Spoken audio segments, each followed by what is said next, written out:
sidii jeegan taro nafta ku jellano tumasha intaan ku qabana marway hurda jiifsan waayo jalbeeb goorta tiraadana jawigu ii hagaagsana jalbeeb goorta tiraadana jawigu ii hagaagsana jaleecada daymadana midaan laga jeesan karo waxaad ogeydeen iyadoo farax iyo ayuub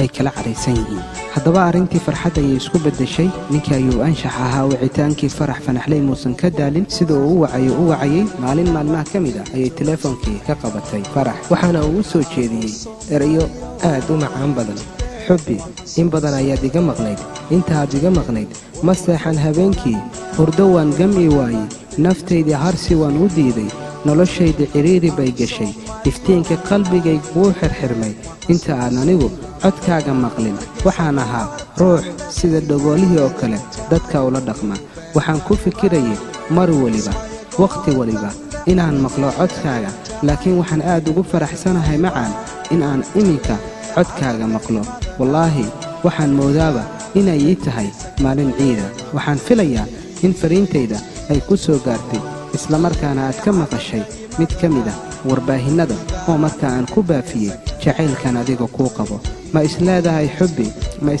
xubbi ayuub aad buu kugu baahan yahay oo kaama maarmo noloshaadii kama maarmo intaasi kadib farax iyaduna waxa ay dhegaysatay barnaamijkii galabkii sabtiga baxayay oo kaga hadlayay ayuub jacaylku iyada u qabay iyo sida fudud ay ugu fogaatay noloshiisa isla markaana uu cabashidiisa ku soo gudbinaya ayuub waxay dareentay in jacaylka uu yahay mid markaasi dhibaato u geysan kara qof walbo aadana ah markuu soo wajaho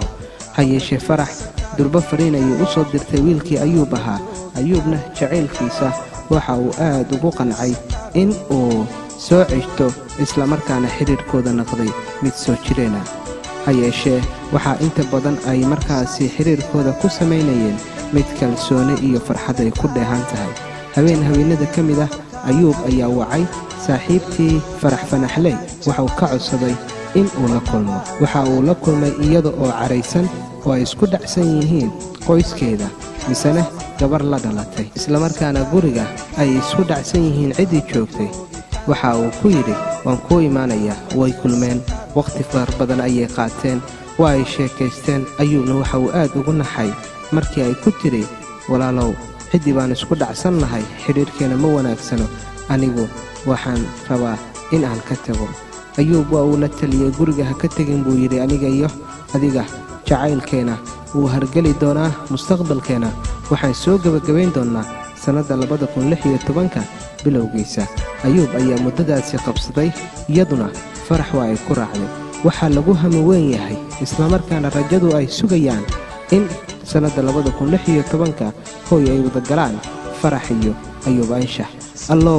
allow mustaqbalku waa ifiyaha noloshee allow calaf isku yeel ayuub iyo farax fanaxley